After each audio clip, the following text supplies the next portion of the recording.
News 11 Bharat देख रहे हैं आप। आपके साथ मैं हूं अभिषेक भारती। जो कहूंगा सच कहूंगा और डंके की चोट पर कहूंगा। मांडर उपचुनाव के नतीजे आ गए हैं। अब इस नतीजों के पोस्टमार्टम, यानी ये जो नतीजा आया है, इस नतीजे के पोस्टमार्टम का वक्त है। जीतने वाले तो आज मिठाई खाएंगे, आतिशबाजी करेंगे, आज पोस्टमार्टम नहीं होगा। लेकिन हारने वालों को तो आज पोस्टमार्टम करना चाहिए। क्यों? पहले दुमका, फिर बेरमो, फिर मधुपुर और अब मांडर।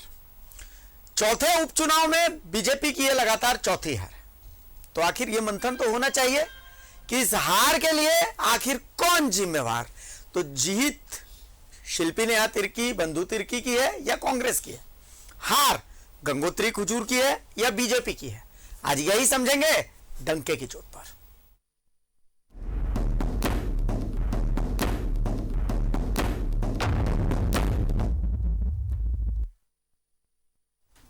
तो दुमका, बेरमो, मधुपुर और अब मांडर, इन चारों उपचुनाव में बीजेपी को हार मिली। पर क्यों?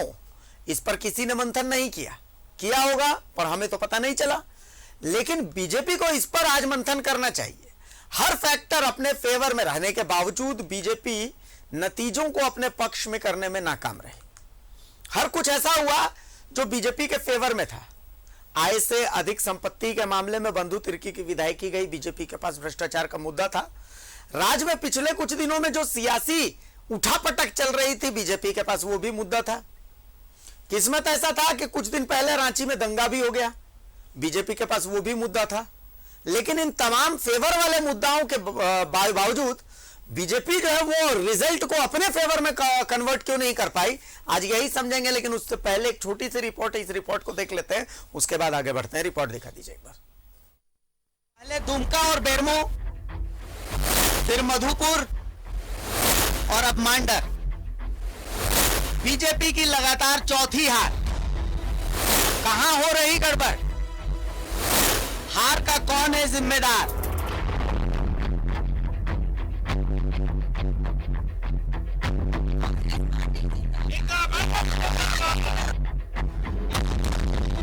मांडर के रण में कांग्रेस की शिल्पी नेहा तिर्की ने मैदान मार लिया। बीजेपी की गंगोत्री कुजूर को उन्होंने 23,000 से ज्यादा वोट से हरा दिया। कहना चाहती हूँ क्योंकि उन्होंने इस लड़ाई को समझा। जो सच और झूठ का जो लड़ाई था उसमें उन्होंने सत्य का साथ दिया है। बाबा पे जो भी लगी हुई आरोप थी उनको उन्होंने साबित कर दिया कि वो सब गलत था। और ये भी साबित कर दिया कि बाबा बंधु तिर्की जी ही उनका चहीता जन नेता है। जिससे भारतीय जनता पार्टी के नेताओं के द्वारा फर्जी तरीके से PIL कराकर बिना कोई दस्तावेज, बिना कोई प्रूफ पे जिस तरह मेरे साथ में हुआ, ठीक है, कोर्ट के आदेशानुसार हुआ। लेकिन जिन चीज़ों को फर्जी किया गया, इसको मांडर विधानसभा की जनता ने उनके मुंह में कालिक पोतने का काम किया। संगठन है उसमें कहीं ये नहीं, भारतीय जनता पार्टी के हम कैंडिडेट हैं, लेकिन इसका पूरे ये मैं अपने ऊपर लेती हूँ। ये आप मानती है कमी रह गई?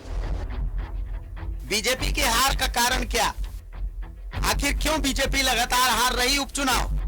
ऐसे वक्त में जब पूरे देश में कांग्रेस अपना गढ़ बचाने के लिए जूझ रही, ऐसे वक्त में जब कांग्रेस जितना कमजोर अब नजर आ रही, इतिहास में कभी नजर नहीं आई, ऐसे वक्त में भी बीजेपी मांडर में कांग्रेस के सामने धराशायी हो गई। क्या बीजेपी के अंदर खाने में सब कुछ ठीक चल रहा है? क्या बीजेपी के अंदर खाने में कोई युद्ध चल रहा है? क्या मांडर में हार की जिम्मेवारी दीपक प्रकाश लेंगे या बाबूलाल मरांडी लेंगे? बीजेपी में नेतृत्व परिवर्तन के बाद एक भी उपचुनाव नहीं जीता। यही सब सवाल हमने मांडर से बीजेपी प्रत्याशी गंगोत्री कुजूर से भी पूछा था, तो उन्होंने क्या कहा सुन लीजिए। गंगोत्री कुजूर की इंडिविजुअल हार है, मांडर की जनता की हार है, बीजेपी की हार है, या वो तमाम चेहरों की हार है जो आपके लिए कैंपेन कर रहे थे इस उपचुनाव में? ये किन्हीं की भी हार नहीं है। ये कार्य करने के लिए एक चुनौती है, ताकि आप अच्छी तरह से वो कार्य को फिर से उस मुकाम तक ले जाएं जहां जनता आपको फिर से ये देने के लिए, मैंडेट देने के लिए बाध्य हो। ये जीत कांग्रेस की या फिर शिल्पी नेहा तिर्की और बंधु तिर्की की, और ये हार गंगोत्री कुजूर की है या फिर बीजेपी की, इस पर दोनों पार्टियों को मंथन करने की जरूरत है। पर फिलहाल जीत का स्वाद चखने वाले तो जश्न मनाएंगे, ज्यादा मंथन की जरूरत हारने वाले को है। रांची से न्यूज़ 11 भारत के लिए विपिन उपाध्याय के साथ राजेश कुमार की रिपोर्ट। तो थोड़ा कंफ्यूजन है। कंफ्यूजन इस बात को लेकर के है कि बाहर चर्चा हो रही थी, कहना यह था कि शिल्पी नेहा तिर्की जीती। शिल्पी नेहा तिर्की जीती तो कांग्रेस भी जीती, लेकिन कहा नहीं कांग्रेस नहीं, शिल्पी नेहा तिर्की जीती। मैं बोला ऐसे कैसे? तो बोले नहीं यही बात है। मैंने पूछा इसका मतलब गंगोत्री कुजूर हारी? तो बोले नहीं बीजेपी हारी। मैं बोला बीजेपी कैसे हारी? तो रिकॉर्ड देख लीजिए। तो मैं बोला कौन सा रिकॉर्ड? तो उन्होंने कहा कि 4 उपचुनाव, चारों उपचुनाव में देखिए बीजेपी हार गई। मैं बोला अच्छा, तो ये आंकड़ा है, इसी आंकड़े को समझने की कोशिश करेंगे। हमारा पैनल हमारे साथ है, सरोज सिंह साहब प्रदेश प्रवक्ता है बीजेपी के, हमारे साथ हैं। हमारे साथ राजीव रंजन साहब प्रदेश प्रवक्ता हैं कांग्रेस के, हमारे साथ हैं। और प्रवक्ता जेएमएम डॉक्टर तनुज खत्री भी हमारे साथ हैं। सभी का बहुत स्वागत करता हूं। सबसे पहले मैं सरोज जी के पास आता हूं। सरोज जी, सहमत हैं इस बात से कि भाई 4 उपचुनाव, चारों उपचुनाव में नतीजे आप लोगों के फेवर में नहीं रहे, और इस बार तो सब कुछ आप लोगों के फेवर में था, फिर कहां क्या गड़बड़ हो गया, क्या लगता है? देखिए, चारों नतीजे जो है वो हमारे फेवर में नहीं रहे, ये बात सत्य है, इसमें कहीं दो मत नहीं है। लेकिन देखिए, चुनाव जब होते हैं तो चुनाव के कई समीकरण होते हैं, कई उसके ये होते हैं, क्षेत्रवार होता है, फिर क्षेत्रों में लोगों का प्रभाव होता है, उनकी उपस्थिति होती है, नेताओं का अपना ये होता है। और आप जब चारों उपचुनाव जो देख रहे हैं, तो ये चारों उपचुनाव, सबसे पहले तो इस बात को लोग निकाल दे मन से कि ये चारों उपचुनाव, बार बार लोग कह रहे हैं भारतीय जनता पार्टी हारी। अगर भारतीय जनता पार्टी के पास ये चारों सीटें रहती और उसके बाद भारतीय जनता पार्टी हार जाती, तो आप कहते कि आप चारों सीट हार गए। ये सीट हमारे पास नहीं थी।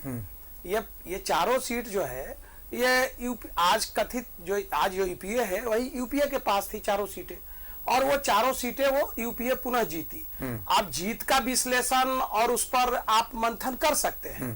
तो इस पर अगर आप हमसे कहिएगा, तो मैं एक लाइन में अगर ये कहूं कि ये जो सीटें हैं, देखिए कोई राजनीति में सारी सीटें तो कोई सारी पार्टियां जीतती नहीं है। नहीं, इस प्लानिंग के हिसाब से तो अगली बार 25 सीट तक का आपका आंकड़ा है। नहीं, पहले देखिए, पहले बात पूरी हो जाए तो बीच में बोलिएगा। नहीं, मैंने मेरा मैं जितना समझ पाया उस लिहाज से, तो जब अगला चुनाव में तो आप लोगों का लक्ष्य यही होगा ना सरोज भैया, कि भाई आप जो हैं, जो उन लोगों की सीट है उसको अपने खेमे में करना, उसको ना जीत कहेंगे, मतलब मेरे लिहाज से। जब आप पूरी बात नहीं सुनेंगे तो बीच में अगर टोक देंगे तो उसका, मैं जब आगे बोलने वाला था तो शायद इस सवाल का जवाब उसी में मिल जाता। चलिए बोलिए। तो बीच में नहीं बोलते तो सवाल का जवाब मिल जाता। चलिए बोलिए। तो ये चारों सीट, वही मैं बोलने जा रहा था कि ये चारों सीटें जो है, आप देखिए आजादी के बाद से इसमें 2 सीट तो आजादी के बाद से मात्र एक बार जीते हैं। तो यहाँ भाजपा की सरकार रही है कि नहीं रही है? आजादी के बाद दुमका और ये मांडर 1 बार जीते हैं, दुमका और 1 बार मांडर। तो आप तो क्या भाजपा की सरकार तो 2000 के भाजपा ही का सरकार मैक्सिमम, तो हम जीते हैं कि नहीं जीते हैं? तो ये कुछ सीटें ऐसी होती, जैसे आप मान लीजिए कि मैं 7-8 ऐसे सीटें गिनाऊंगा आपको कि जो भारतीय जनता पार्टी कभी नहीं जीती। ठीक है। अब जैसे कि उस सीटों में आप ले लीजिए तो उस तरह की सीटें, आपका शिकारी पाड़ा है, लिटी पाड़ा है, आपका बरहेट है, उसमें तो कुछ ऐसी सीटें 7-8 जो हम कभी नहीं जीते।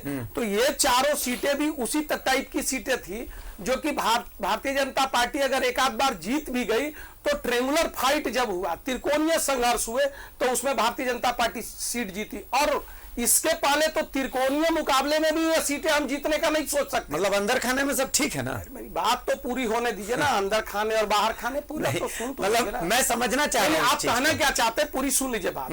अब आप आइए, हम तो दुमका कभी त्रिकोणीय लड़ाई में भी नहीं जीते थे, लेकिन एक बार त्रिकोणीय लड़ाई में 14 में जीते। लेकिन अब क्या हो रहा है, अब इन सब सीटों पर सीधी लड़ाई हो रही है। अच्छा, सीधी लड़ाई, दुमका में सीधी लड़ाई हुई, पूरी सरकार लगी रही। कितने वोट से हारे? 5-6 हजार से। मधुपुर में सीधी लड़ाई हुई, पहले त्रिकोणीय में भी हम नहीं जीतते थे, एक आध बार जीते तो त्रिकोणीय लड़ाई में जीते। अब क्या हुआ, सीधी लड़ाई हुई और भाजपा कितना वोट बढ़ा के ले गई? 1,05,000। कितना से जीते? 5,000 से। तो चिंता मेरे लिए नहीं है, चिंता सरकार में। अब आप पूछिएगा कि 25 ही जीते हैं, तो उसका भी जवाब सुन लीजिए कि ऐसे 3500 सीट है, मैं गिना दूंगा यहाँ, जो जेएमएम का भी नहीं जीता। तो क्या जेएमएम सरकार में नहीं है? आप समझे बात को? मैंने जो सवाल किया, आपका ये कहना है, नहीं सुनिए, पहले एक बात सुन लीजिए। आपने ये कहा कि भैया ये चारों सीटें यूपीए की थी, ठीक है, बीजेपी के खाते में ये कभी रही नहीं। तो भैया आप लोगों का तो ये मकसद रहता है ना कि उस सीट को जीते जो विपक्षी खेमे में है। 25 सीटों का आपका आंकड़ा है, आप लोगों का मकसद होगा कि अगले बार इसको आप 40, 45, 42, 41 जहां तक लेके जाना वहां तक लेके जाएंगे, ये सफलता कहलाएगी ना। मेरा कहने का मतलब ये तो कोई लॉजिक नहीं है। मेरी बात वही आपके बात में ही मेरा आंसर है कि कुछ ऐसी सीटें होती है जिसको दुर्लभ सीटें हैं, हाँ। जिसके बिना भी हम सरकार में थे, वही बात सरकार अब बनाए, मेरी बात नहीं सुन, ठीक अरे है। मेरी बात सुनिए ना, ऐसे मैं ऐसे 3500 सीट आपको गिना दूंगा झारखंड में जो जेएमएम कभी नहीं जीता, तो क्या वो सरकार में नहीं है? चलिए सुनिए, मेरा कहने का मतलब कि बाद बाकी तो जो सीटें जीतते हारते रहे हैं, हाँ, तो हाँ, उस पे वो तो तो जीते ठीक है, हारेंगे, वो तो- तो वो सब सीटें तो जीत हार होती रहती है। तो ये तो अब इनके लिए चिंता का विषय है कि अब इन सब सीटों में भी भारतीय जनता पार्टी की ताकत इतनी बड़ी है कि इन सब सीटों पर भी अब सीधा लड़ाई में अब ये बड़ी मुश्किल से 5000, 10,000 से जीत रहे हैं। और दूसरा एक बात कि बंधु तिर्की जी को आपने कहा, तो बंधु तिर्की जी को बधाई, नेहा तिर्की जी को बधाई, और कांग्रेस के मित्र को और जेएमएम के मित्र को भी बधाई इस बात का कि उनके 91-92 हजार वोट में 2000 वोट ये लोग बढ़ा लिए, क्योंकि 8000 वोट इन दोनों को पिछले बार आया था। बंधु तिर्की जी तो वहां पर टीएमसी से भी लड़े तो फाइट किए, निर्दलीय भी जीते जनाधिकार मंच से, जेडीएम से भी जीते, और ये लोग दोनों मिलकर 8000 लाए थे। लेकिन ये 8000 भी प्लस दोनों, चलिए दोनों 8000 2000 इसके लिए बधाई इन लोग। डॉक्टर तनुज कुछ बोलना चाह रहे थे। मैं राजीव जी आ रहा हूं। मैं बहुत कम समय लूंगा, फिर राजीव जी को मैं तुरंत चाहूंगा कि ये बोले। RIP rip logic, rest in peace, logic जो इन्होंने दिया उसमें उसको शांति मिले। आप मैं समझ गए होंगे अभिषेक जी, चूंकि आप जो निकालना चाह रहे थे असफल रहे आप उसमें। ये बताइए कहां का तर्क है, अनोखा तर्क कि हम तो वहां पे थे ही नहीं, तो हम तो हार गए, तो आप चुनाव लड़े क्यों? तो आने वाले समय में जहां जहां पे हम हैं उन सभी सीटों पर भारतीय जनता पार्टी को चुनाव नहीं लड़ना चाहिए, बाकी अन्य सीटें बचती है उसमें चुनाव लड़ना चाहिए। मैं चूंकि लगातार मैंने इनको इससे पहले भी हम लोग कहीं बैठे हुए थे, मैंने कहा था कि इस तरीके के लॉजिक मत दीजिए। आप उदारता दिखाते हुए मैंने कहा था कि आप अपने पार्टी का पक्ष रख रहे हैं सरोज जी, आप ऐसा तर्क दीजिए जो समझ में आए। हम 30 सीटों पर हैं, अब उन 30 सीटों पर अगले बार से चुनाव, अब तो यही ना प्लानिंग होनी चाहिए, स्ट्रैटेजी होनी चाहिए कि भाई 4 आप हार गए, अगले बार जब चुनाव होगा 5 आने वाले समय में, तो इन 30 सीटों पर और जो कांग्रेस जहां पे विधायक हैं उनके वहां पर भारतीय जनता पार्टी को सरकार में चुनाव नहीं लड़ना चाहिए। लगातार असफलता चारों उपचुनाव में इस चीज को दर्शाता है कि भारतीय जनता पार्टी जिस तरीके से तुष्टीकरण की राजनीति करती है, जिस तरीके से द्वेष की राजनीति करती है, और वैसे नेता जो गरीब गुरबों की आवाज को बुलंद करते हैं और उन्हें साजिश करके उन्हें सत्ता से दूर किया जाता है, उनकी विधायकी मतलब करवाई जाती है। ये मान लें कि भ्रष्टाचार जो इधर चल रहा था मुद्दा, ये सब जनता ने खारिज कर दिया। जनता ने बिल्कुल खारिज करने का काम भारतीय जनता पार्टी के तमाम मुद्दों को किया है। ये हैदराबाद से लोगों को बुलाए, 2-2 प्रत्याशी, मैं तो पहले दिन से कह रहा हूं कि इनके 2-2 प्रत्याशी चुनाव लड़ रहे थे, वो उसको भी असफल करने का काम किया मांडर की जनता ने। और सबसे पहले आपके माध्यम से मांडर की सम्मानित जनता को ढेरों बधाई और शुभकामनाएं कि उन्होंने इंसाफ किया। राजीव जी देखिए, सबसे पहले तो आपके चैनल के माध्यम से मैं मांडर की जनता के प्रति आभार व्यक्त करता हूं कि उन्होंने भाजपा की जो साजिश थी और भाजपा के नेताओं का जो छल था, जो बल उन्होंने लगाया इस पूरे चुनाव में, आज भले कुछ कह दे, उनको आईना दिखाने का काम किया है। और मैं अपनी चर्चा को एक शेर से शुरू करता हूं, जैसा मैं हमेशा करता आया हूं कि भाजपा के सियासतदानों का क्या कहना। भाई सरोज सिंह जी की जो मैं तार्किक बातों को सुन रहा था, उससे मेरे जहन में आया कि मैं शेर कह दूं कि भाजपा के सियासतदानों को क्या कहना। सियासत की रवादारी तो खूब समझते हैं, रोजा रखते नहीं मगर अफ्तारी खूब समझते हैं, और कहने पे आ जाए तो सब कुछ कह दे, क्योंकि हाथ से जन्नत भी न गई और रिंद के रिंद रहे। तो इनका फलसफा जो है यही है, इसी प्रकार की बातें करते हैं। अभी मेरे मित्र, विद्वान मित्र सरोज सिंह जी कह रहे थे, तो इस हिसाब से वाकई ठीक कहा तनुज खत्री जी ने कि आप अगर चुनाव इस ढंग से लड़ते हैं, इस लिहाज से लड़ते हैं, भाई आपने पूरे चुनाव प्रचार अभियान के दौरान सरकार पर सीधा हमला करते हुए हर तमाम उन मुद्दों को छूने का प्रयास किया, और साथ ही साथ जो हमारे निवर्तमान विधायक थे उन पर व्यक्तिगत हमले करने तक से बाज नहीं आए। लेकिन नतीजा क्या था, ये तो पहले दिन से दीवार पर लिखा हुआ मिल रहा था। ये अलग बात है कि ये पढ़ना नहीं चाहते थे। हम तो बार बार कह रहे थे, पूरी ताकत के साथ कह रहे थे, पूरी शिद्दत के साथ कह रहे थे कि जनता तैयार बैठी है, वक्त मुकर्रर है, तारीख मुकर्रर है, समय मुकर्रर है, करारा जवाब मिलेगा और मिला भी। ये 5-10 हजार की जीत नहीं है, इतनी बड़ी जीत के बाद तो कह रहे हैं कि कांग्रेस की भी जीत नहीं है। अब इनका तो मैंने वही ना कहा कि सियासत करने वाला तो खुद समझते हैं। पर्सनल कैडर है भैया, तो उस हिसाब से तो बाबूलाल जी तो जेवीएम में थे, तो आज भाजपा के विधायक दल के स्वयंभू विधायक दल नेता कैसे बन गए हैं? आप दोनों चीज को देखिएगा ना, तर्क वैसा दीजिए कि कुतर्क न लगे, तो उस चीज को वैसे मत कीजिए। राजनीति आज बंधु तिर्की कांग्रेस पार्टी के कार्यकारी अध्यक्ष हैं और इस लिहाज से कांग्रेस के टिकट पर उनकी बेटी चुनाव लड़ती है, तो फिर आप उसको चुनाव से अलग कैसे करेंगे? इसलिए क्योंकि मतलब उनका कहना है कि भाई जिस दिन नॉमिनेशन हुआ उससे एक दिन पहले तक तो शिल्पी नेहा तिर्की कांग्रेस की सदस्य भी नहीं थी। वो ठीक है, लेकिन कांग्रेस ने आधिकारिक प्रत्याशी के रूप में उनको चुनाव में उतारा ना। आप इफ अगर बट लेकिन वट माने क्या, ये तो चलने वाला नहीं है। लेकिन इनका तो है कि भाई चित भी मेरा, पट भी मेरा, सिक्का मेरे बाप का। तो ये भी जनता समझ रही है। आज तो वक्त है विजय का, बधाई का, और मैं बधाई देता हूं सरोज जी को बड़े खुले दिल से।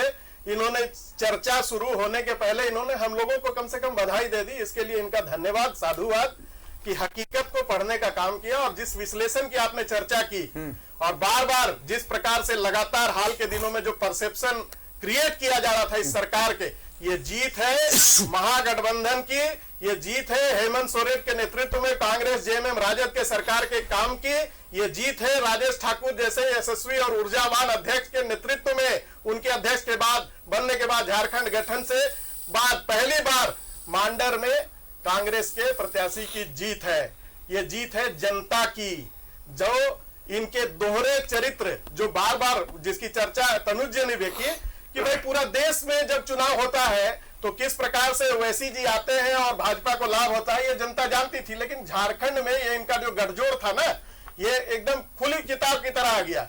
मैं इसलिए कह रहा हूं कि पहले इन्होंने जिस कैंडिडेट को सेलेक्ट किया था उसको ये रिजेक्ट करते हैं, और वो कैंडिडेट जो आज AIMIM के सपोर्ट से चुनाव लड़ा उसको इन्होंने सेलेक्ट किया और फिर उसको रिजेक्ट किया, फिर जिसको रिजेक्ट किया था उसको सेलेक्ट किया। तो ये सिलेक्शन और रिजेक्शन के बीच में जनता ने इनको रिजेक्ट कर दिया। चलिए, यहाँ एक छोटे से ब्रेक के लिए रुक रहे हैं हमारे मेहमान, हमारे साथ बने रहेंगे क्योंकि एक छोटा सा ब्रेक है। ब्रेक के बाद हाजिर रहो तो इसी चर्चा को आगे बढ़ाते हैं, डंके की चोट पर जारी रहेगा एक छोटे से ब्रेक के बाद। तो ब्रेक के बाद एक बार फिर स्वागत है आपका। सवाल वहीं का वहीं है, सवाल वही है कि भाई ये जो जीत है, क्या ये कांग्रेस की जीत है या शिल्पी नेहा तिर्की की जीत है? और ये जो हार है, क्या बीजेपी की हार है या सिर्फ गंगोत्री कुजूर की हार है? एक बार वापस से मैं सरोज सिंह साहब के पास आ रहा हूं। सरोज सिंह साहब, सवाल फिर से वही है? नहीं, सवाल भी वही है और जवाब भी मैं दे रहा हूं। नहीं, लेकिन एक सवाल यहाँ पर एक ये है, जैसा कि अभी राजीव रंजन साहब आज का दिन उनका है, क्योंकि जीत उनके सेहरे आया, जीत का सेहरा आज वो पहन रहे हैं और अपने प्रदेश अध्यक्ष की तारीफ कर रहे हैं। तो जब उनके प्रदेश अध्यक्ष की तारीफ होती है तो यहाँ पर आपके नेतृत्व, चूंकि दो बड़े बड़े नाम, चाहे बाबूलाल मरांडी का नाम ले, दीपक प्रकाश जी का नाम ले, तमाम ने अपना दम यहाँ पर दिखाया। ठीक है, सब लोगों ने दम दिखाया। तो क्या कैंडिडेट के सिलेक्शन में, चूंकि पहले दिन से मैं देख रहा था गंगोत्री कुजूर पहले माफी मांग रही थी, उसके बाद फिर वो अपना चुनाव प्रचार कर रही थी कि भाई पिछली बार जो भूल चूक हो गई थी उस भूल चूक को आगे नहीं दोहराऊंगी, आपके बीच आने में थोड़ी सी गड़बड़ी हो गई थी। तो क्या कैंडिडेट सिलेक्शन में भी आप लोगों को लगता है कि कहीं कुछ थोड़ा सा लोचा हो गया? देखिए, एक बात बता दें कि जो राजीव जी ने जो बात कहा, मैं रांची, कराची, पाकिस्तान, इंग्लैंड, बांग्लादेश इधर उधर नहीं घूमूंगा। मैं सीधे सीधे तर्कों से बात करूंगा, बिना तर्क का मैं नहीं करूंगा बात। और आपके जो जवाब का कि कहाँ माफी मांग रही नहीं मांग रही थी, वो तो मुझे नहीं पता है। मैं तर्कों से बात करूंगा। इन्होंने कहा कि पहले 2-3 बातें इन्होंने कहा, उन 2 बातों का जवाब सुन लीजिए। इन्होंने कहा कि बी टीम लड़ा दिए धान को, ए टीम थे। तो धान अगर हमारे दल से जाके आज निर्दलीय लड़े हैं तो सबसे पहले झारखंड की जनता भी जाने और आप भी जानिए कि धान साहब वहां आज से चुनाव नहीं लड़ रहे हैं। धान साहब वहां चुनाव लड़ते ही लड़ते हैं और आपके दल से भी लड़े हैं, कांग्रेस से। तो क्या कांग्रेस के भी टीम थे क्या? वो हमारे दल से गए थे तो वो चुनाव लड़ते ही लड़ते हैं। और दूसरी एक बात कि बनाए कि टीम, धान साहब को आप पूरे चुनाव को देखिए आप, तो पहले राउंड से जो उनको वोट मिलना शुरू हुआ और अंतिम राउंड तक वोट मिलने का रेशियो जो उनका था, वही रेशियो से उनको वोट मिला है। उसी रेशियो से, ऐसा नहीं कि किसी पर्टिकुलर एरिया में उनको ज्यादा मिल गया है। यानी कि उनका जो अपना वोट था, और वो तो अपना 23,000 के आसपास वो अपना वोट लाए हैं, तो इससे पहले वो ज्यादा वोट लाते रहे हैं, इस बार वो भी कम वोट लाए हैं। नहीं तो उनका एक बार जब हम एक बार वहां जीते थे तो उस समय वो त्रिकोणीय लड़ाई में थे और कांग्रेस के ही सिंबल पर शायद थे। तो कहने का मतलब कांग्रेस या कोई निर्दलीय सिंबल पे थे, जो भी थे त्रिकोणीय लड़ाई में थे और वो 30,000 35,000 हमेशा वोट लाते हैं। इस बार तो 23,000 ही मात्र ला पाए हैं। तो कहने का मतलब कि पहला बार तो चुनाव नहीं लड़ रहे हैं जो ए टीम बी टीम कह रहे हैं। दूसरी बात, आप जो कह रहे हैं, मैं तो ये मेरे बात का जवाब दिए नहीं, दोनों मित्र पार कर गए। मैं ये कहा कि भाई बंधु तिर्की जी वहां इंडिपेंडेंट भी चुनाव लड़े तो फाइट में रहे, जीते। जब टीएमसी से भी लड़े तो फाइट में रहे, 4-5 हजार से हारे लेकिन वो फाइट में रहे। जब जेबीएम से लड़े तो 91-92 हजार वोट लाके जीते। कांग्रेस और जेएमएम मिलकर पिछले बार 8,000 वोट वहां लाया था। तो मैं इतना कह रहा हूं कि उनके 91,000 में अगर 8,000 वोट ये लोग मिला देते तो अभी 1 लाख वोट उनको आता। तो ये लोग मिलकर के उनको 8,000 भी वोट दिलवा नहीं पाए। फिर श्रेय ले लीजिए, फिर बीच में मत बोलिए, जरा सुन लीजिए पूरा। श्रेय ले लीजिए, मैं उसका जवाब ये लोग नहीं दिए। दूसरा एक बात मैं आपको बताऊं कि ये जो ऑपरेशन जो कह रहे हैं, अब तो क्या मुख्यमंत्री ने जो अपने नाम से लीज लिया है जनता ने मोहर लगा दिया। इनका कहने का मतलब कि जनता का मोहर लग गई है। तो क्या उस पर मोहर लग गई? क्या अपने परिजनों के नाम से जो जमीनें लौट कराया, लीज दिया, अपने पीएस को लीज दिया, अपने प्रतिनिधि को लीज दिया, सब उस पर मोहर लग गई? और इधर उधर की बात नहीं, इधर उधर की बात करके देखिए, भारतीय जनता पार्टी वहां पिछले बार 68,000 वोट लेके आई थी, 4,000 वोट बढ़ाई, 72,000 के आसपास चली गई। हम धान हमारे पार्टी से लड़े तो भी हमको उतना वोट आया। जब आपके पार्टी से लड़े धान तो ज्वाइन करते समय उन्होंने कहा कि हम चुनावे लड़ते हैं बीजेपी को जिताने के लिए। खैर मैं डॉक्टर तनुज नहीं मेरी बात तो सुनिए ना, समय है तो दो लोग सब कोई नहीं। जब बीजेपी से धान भी लड़े तो 68,000 लाए, गंगोत्री कुजूर को भी लड़ाए तो 70,000 लाए। तो भारतीय जनता पार्टी का जो वोट है वो बढ़ा है और किसी को भी लड़ाए वो पार्टी का सिद्धांत का वोट है। इनके जैसा नहीं कि 8,000 लाए और उसके बाद बंधु जी आ गए तो जीत जाएंगे, चले जाएंगे। देखिए, ये एक असफल कोशिश कर रहे हैं सरोज जी खुद के। मुझे लगता है कि इनकी पार्टी का क्या निर्देश है इन्हें वो अलग बात है। उनका बयान आएगा चुनाव के नतीजों के बाद, मतलब जो कल आएगा अगर बयान, तो ये एक झूठी नैरेटिव सेट करने का काम कर रहे हैं। अपने तो पूरे देश में एक ही व्यक्ति के चेहरे पर चुनाव लड़ते हैं। आपको पता है इनके सहयोगी जो पार्टी है, जो छात्र संगठन है दिल्ली यूनिवर्सिटी में, वो भी उन्हीं के चेहरे पर चुनाव लड़ा था 2013 के अंत में, सितंबर में। खुद पूरे एक चेहरे पर चुनाव लड़ते हैं, नगर पालिका का भी, और यहां नैरेटिव सेट कर रहे हैं कि प्रत्याशी जीती कि पार्टी जीती। अरे यार, उस पर जवाब लीजिए ना इनसे। मैं बहुत कंक्रीट बोलूंगा, तर्क का कुतर्क भी नहीं करूंगा और मैं ज्यादा समय भी नहीं लूंगा कि आप पूरे देश के अंदर में पंचायतों का चुनाव, छात्र संगठनों का चुनाव, नगर पालिकाओं का चुनाव, लोकसभा विधानसभा तो खैर बहुत बड़ी बात है, एक व्यक्ति के नाम पर, एक व्यक्ति के चेहरे पर लड़ते हैं। तो उस पर क्या कहना है फिर आपका? ये सवाल उठता है ना। मतलब मैं इसलिए हंस रहा हूं कि आप कह रहे हैं डॉक्टर तनुज, नहीं इसलिए जैसा तर्क दे रहे उसी पर बोल रहे हैं। नहीं, मैं इसलिए कह रहा हूं कि जेएमएम, मैं आज से कुछ समय पहले दिल्ली में था तो जेएमएम में मैं शिबू सोरेन और हेमंत सोरेन को छोड़ करके मैं खुद किसी को नहीं जानता था। तो आप बताइए कि किसको जानते हैं? आप लोगों का भी तो वही स्थिति है। नहीं, तो ये इस तरीके की बातें क्यों कर रहे हैं? ये बातें कहां से आ रही है? राजीव रंजन, देखिए, चुनाव प्रचार हुआ अभिषेक जी, ये हल्की बातें करके अपने चेहरे को छुपाना का जो प्रयास है ना, ये आपदा में अवसर ढूंढने वाले लोग हैं। इनका तो फलसफा ही है कि हम आपदा में अवसर ढूंढें।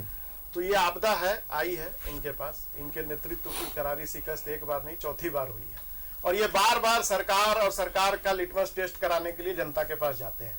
आज ये उस मुद्दे से भी किनारा कर रहे हैं। माने ये वही लोग हैं ना कि जो गुड़ खा के गुलगुल्ला से परहेज करने वाले लोग हैं। आप किस प्रकार की बातें कर रहे हैं? चुनाव में आप जाते हैं, तमाम चीजों को आप रखते हैं कि सरकार ने ऐसा किया, सरकार ने वैसा किया। तो भाई, सरकार के कामकाज पर जनता का आज मुहर है, इसको आपको मानना पड़ेगा। वो तो है। आप लाख आप ये कर लीजिए, सरकार के कार्यकाल में जो भी काम हुए, क्या काम नहीं हुए साहब? शिक्षा के क्षेत्र में देख लीजिए, आज पहली बार यहाँ का जनजातीय समाज का बच्चा जो है विदेशों में पढ़ने जा रहा है। जो जिन लोगों को इन लोगों ने सड़क पर चलता कर दिया था, वैसे प्रवासी मजदूरों को हवाई जहाज तक में बिठा करके, भले ही वो हवाई चप्पल पहनने वाले लोग हैं, सरकार ने ही लाने का काम किया, लोगों को यहाँ रोजगार देने का काम किया। ये लोग क्या है, सिर्फ जुमलेबाजी करके देश को गुमराह करने वाले लोग हैं।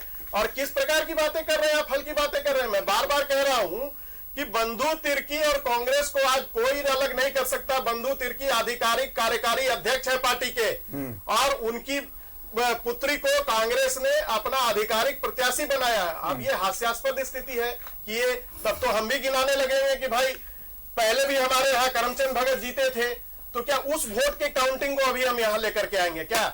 चुनाव में आप मत मांगने जाइए इस सरकार के नाकामी को लेकर के, और जब चुनाव हम जीत जाए तो सरकार के कामकाज पर मुहर नहीं है। वक्त इस प्रकार की वक्त बहुत कम है हमारे पास, लेकिन मैं आप लोगों को कुछ दिखाना सुनाना चाहता हूं। सरोज जी, डॉक्टर तनुज खत्री, राजीव रंजन साहब, आप तमाम लोग मेरे साथ जुड़े हुए हैं। मांडर के इस उपचुनाव में नतीजा तो आ गया है, चलिए ठीक है, 4 सीटों को अगर आप बीजेपी की आपदा कह रहे हैं तो पूरा देश निकल गया, तो कांग्रेस की भी आपदा मैं समझ सकता हूं, ठीक है चलिए। लेकिन इस उपचुनाव के बाद, मांडर जो विधानसभा का उपचुनाव है, इसके बाद बीजेपी की हार पर अधिकांश नेता चुप हैं, लेकिन पार्टी में जो नेता है नवीन जायसवाल, उन्होंने कहा है कि इस उपचुनाव में कहीं ना कहीं चूक हुई है। क्या कहा है उन्होंने, हम आपको सुना देते हैं, आप लोगों को यह सुनना चाहिए। एक बार नवीन जायसवाल का यह बयान सुना दीजिए। उपचुनाव का रिजल्ट आ गया है, और जैसा कि संभावना जताई जा रही थी कि कांग्रेस की प्रत्याशी जीतेंगी, लेकिन बीजेपी की ओर से मेहनत कम नहीं की गई। कुछ हमारे साथ हैं हटिया के विधायक नवीन जायसवाल जी, इन्होंने मांडर क्षेत्र में काफ़ी प्रचार प्रसार किया और चुनाव प्रबंधन में सहयोग दिया। अच्छा, ये हार का कारण आप कुछ समझ में आया? देखिए, सबसे पहले मैं कांग्रेस की प्रत्याशी को बहुत बहुत बधाई देता हूं, और लोकतंत्र में हार और जीत रहती है, और मांडर विधानसभा के भारतीय जनता पार्टी के कार्यकर्ता, वहां की जनता को भी बहुत बधाई देता हूं, आभार व्यक्त करता हूं कि उन्होंने भारतीय जनता पार्टी के पक्ष में अपना मतदान दिया, और जीत हार लगी रहती है। और आने वाले समय जिस तरह से ये चुनाव को हम लोगों ने नज़दीक से देखा, और जिस तरह से अलगाव वोट का हुआ, हम सभी जानते हैं कि कहीं ना कहीं कुछ चूक हुई, और आने वाले समय में मांडर विधानसभा में जिस तरह से घूमने का मौका मिला, और जहां वहां पर विकास पहुंचनी चाहिए थी गांवों तक, अंतिम व्यक्ति तक, इतने दिन से सिर्फ 75 साल में 5 साल भारतीय जनता पार्टी को नेतृत्व करने का मौका मिला, लेकिन 70 साल जिन्होंने वहां पर प्रतिनिधित्व किया, आज भी राजधानी से सटा हुआ मांडर विधानसभा क्षेत्र विकास से कोसों दूर है, और आने वाले समय विकास के मुख्य धारा पे। तो नवीन जायसवाल को आपने सुना। अब इनके बयान में जिस चूक की बात हुई है, सबके अपने अपने उसमें पोस्टमार्टम करने के बाद मुद्दा निकलेगा कि भाई कौन सी चूक है। चूंकि अब वक्त हमारे पास बहुत कम है, लेकिन 30 सेकंड में 5 सेकंड, ठीक है। जो डॉक्टर तनुज कुछ अभिषेक जी, आपने कहा कि आप दिल्ली में थे और आपने वहां पे आदरणीय दिशोम गुरु शिबू सोरेन जी और हेमंत सोरेन जी के नाम को सुनने का काम किया। अरे, हम क्षेत्रीय दल है, दिल्ली में सुने जा रहे हैं, इंग्लैंड में सुने जा रहे हैं, और ये राष्ट्रीय दल है, झारखंड में नहीं जानता है कितने मंत्री हैं। धन्यवाद। अरे, अभी आपके पास समय नहीं है, नहीं तो इनके पूरे चुनाव का मैं ऑपरेशन करता, बहुत डाटा लेके आया था, तो सरकार का जो है ना चूल हिल जाती है, पूरा ऑपरेशन इनका हो जाएगा। तो और इनका क्या हाल है इस चुनाव में, आदिवासी मत कितना पता चल जाए। बहुत बहुत शुक्रिया, बहुत शुक्रिया आप तीनों का। और दल के अंदर कीजिए कि आपके कांग्रेस की शिल्पी नेहा तिर्की को बहुत बहुत बधाई। आज जीत का सेहरा उनके माथे पर बंधा है, और झारखंड को एक पढ़ा लिखा एक युवा विधायक मिला है। मांडर की जनता ने अगर चुना है तो बहुत सोच समझ के चुना होगा। मांडर की जनता को भी इसके लिए बधाई बनती है। आप कहीं जाइएगा मत, चूंकि इस मुद्दे के बाद एक और बहुत